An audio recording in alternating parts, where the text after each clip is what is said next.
Alright, chapter 12, video number 2. For the last two videos, I'm going to talk to you about a couple specific traditions that we can look at through this lens of the new religious tradition. And hopefully they'll give you some idea of at least the specifics of a couple of them. The first one we're going to talk about is the Church of Jesus Christ of Latter-day Saints. These are commonly referred to as Mormons. The tradition itself is well more than 10 minutes worth of explaining, so I'm going to kind of go through some key points about the history and beliefs and some of the things that that people associate with this tradition. So, this is again, a super young religion. We're talking about the mid-19th century, and this is the first American religion that we've talked about ever in this course. This begins in the United States with a man named Joseph Smith. Now, Joseph Smith grew up Christian and American in the American Northeast, and he was struck by a conflict that he saw. The conflict was between the various forms of Christianity that are practiced in the world. And I've already told you that there's 20,000 different forms of Christianity today. But even without knowing that, growing up pretty much anywhere with any kind of population here in the United States, you see there's a bunch of different churches. There's Catholic and Lutheran and Methodist and Presbyterian and Baptist and so forth. There's all these different forms of Christianity. And they're not the same, not exactly at least, and they certainly don't teach that they're the same. If you go to one of these churches, they don't teach you that all the other churches are just as good. They almost always teach you that theirs is in some way correct and that the others are in error in some way.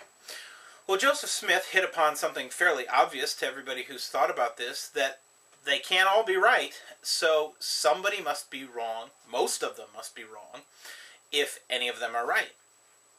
So he prayed about this and did some soul searching and asked God to send an answer and so forth, and he receives it in the form of a vision. He has a vision of God, he has a vision of Jesus, he has visions of angels and so forth throughout his life, a phase through which he receives a bunch of prophecy from God. And the short of it is that God says they're all wrong. All the forms of Christianity that exist today are wrong in some way. They've all added in a bunch of extra stuff that's not necessary and in fact not good from the medieval period, from the Roman period, and so forth. And what you should get back to is the original form of Christianity, the way it was practiced 2,000 years ago in Judea, the way Jesus practiced it. And by the way, that's what Church of Jesus Christ means. It doesn't mean church that worships Jesus Christ, which they certainly do, but it means church the way it was in Jesus' time. This is the Church of Jesus Christ. And so, what does that mean? Well, it means that that they're going to have a new text involved in their tradition. They're going to add a new book of Scripture, and they're going to make a number of adjustments, which I'll get to in just a moment here. To take you through the rest of the early church history, Joseph Smith gets a number of followers, a fairly substantial following in a relatively short amount of time. But what they find is that they're not particularly welcome anywhere. Which makes sense, right? The essential message that kicked this whole thing off is everybody around you is wrong. So wherever they go to spread this message, they're going to make enemies, of course.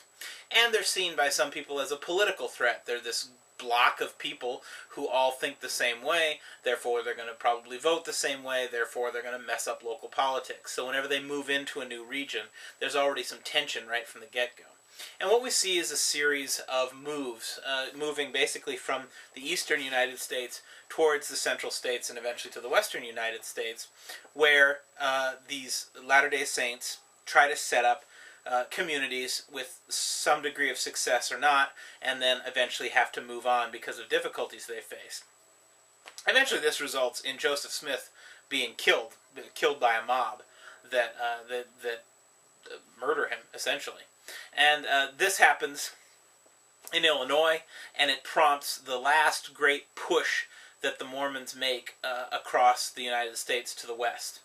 And during this time period, there's some disagreement about who should lead the church now that their founder and prophet is dead. And he's replaced, well, there's actually some splitting that happens at this point, and some new forms break off, but the largest group follows a man named Brigham Young. And Brigham Young leads them throughout the United States, eventually settling in the Salt Lake Valley in what is now Utah. And this is Salt Lake City, Utah now.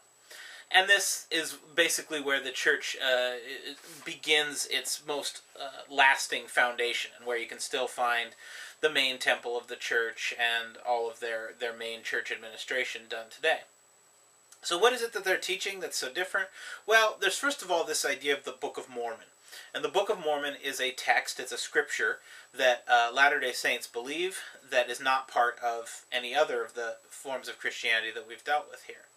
And it is, well, it'll tell you right on the cover of the book, if you ever pick up a copy, what it is. It says right on there, Another Testament of Jesus Christ.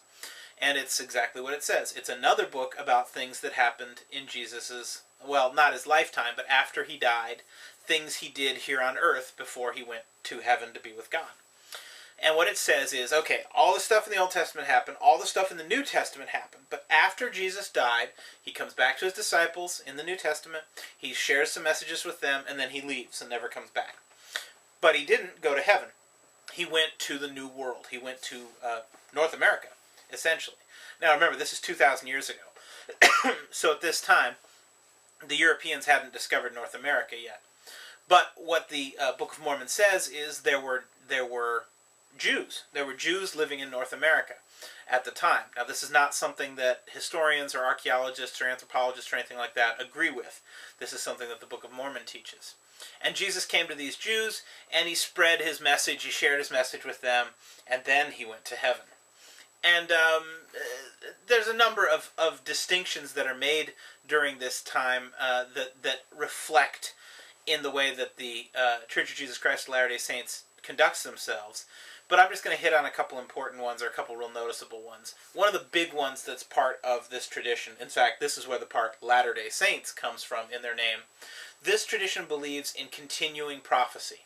So this is the exact opposite of what we dealt with a few chapters ago in Islam. Remember, Islam is founded on the idea that Muhammad is the final and complete prophet of God. There will be no other prophets. You need no other prophets.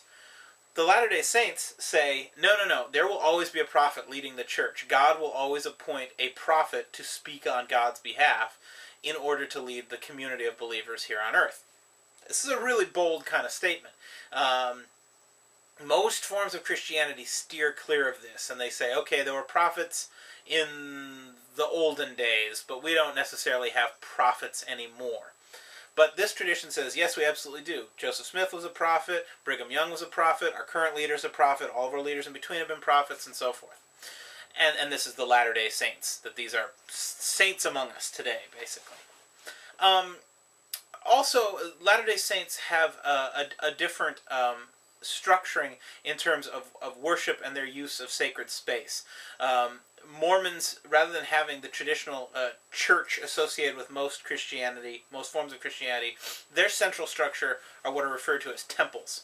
And there's a temple in Omaha that you can visit. Well, you can't go inside, but you can see it, and so forth. And these are not...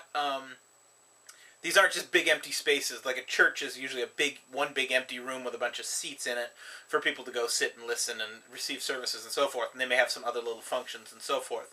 But the main purpose of a church is as a gathering hall. Temples aren't exactly that way. They actually have several different ritual spaces for doing different sorts of things, baptisms and weddings and so forth, held in these spaces.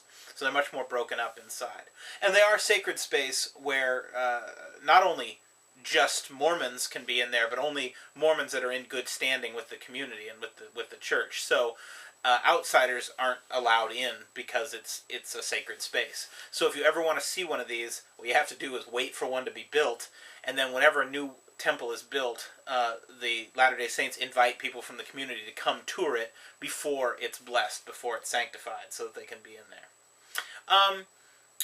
The last thing I think I want to talk to you about regarding this, and this may have to spill into the third video, is the idea of plural marriage, polygamy, having multiple wives, or theoretically multiple husbands, but usually we're talking about multiple wives.